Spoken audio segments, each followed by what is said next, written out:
In today's video, we are going to be covering Christopher Columbus. Now, you guys probably have heard of him as the explorer who discovered America, but we're actually going to see where he landed and what he actually did discover.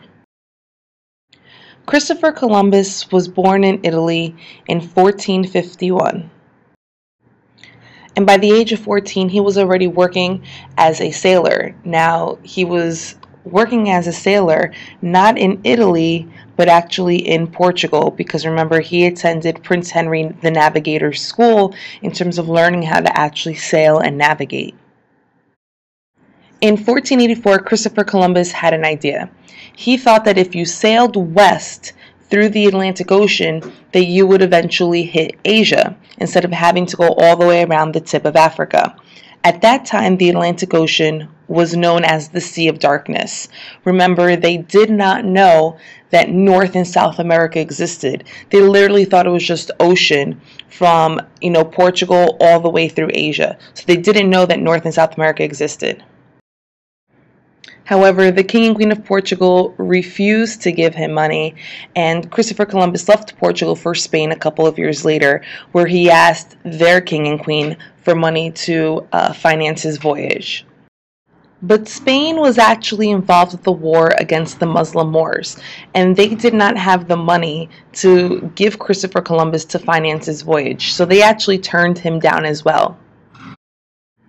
Once Spain won their war, the King and Queen finally gave in to Columbus's request, and they decided that they were going to finance his voyage to sail to Asia by sailing west through the Sea of Darkness. Columbus set sail with 90 men and 3 ships, and he started to sail into the Sea of Darkness, ready to hit Asia by sailing west. During his trip, however, his crew became scared, since they weren't actually hitting any land. They thought they were lost at sea. So they actually attempted a mutiny, and they threatened to kill Columbus and then turn back home to Spain. But they couldn't actually kill Columbus because he's the only one that knew how to get back. So they had to keep him around. Finally, they see land. Now, they thought that they were in Asia, but actually they were in the Caribbean. They landed in the Bahamas, Cuba, the island of Hispaniola, which is today Haiti, and the Dominican Republic. And they surveyed the land for gold.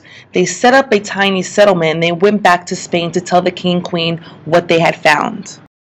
In total, Christopher Columbus comes to the New World 4 times.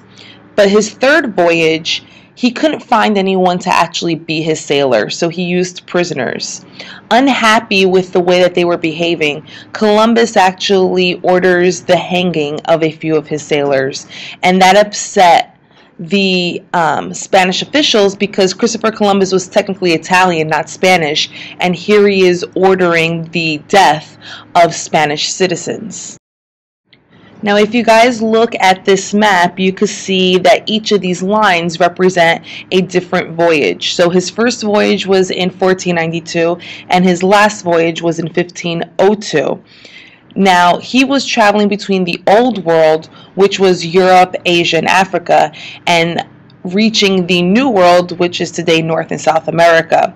And the exchange of goods and diseases became known as the Columbian Exchange. Here is a chart of the Columbian Exchange. Now, both the New and Old World exchanged some good things and some bad things.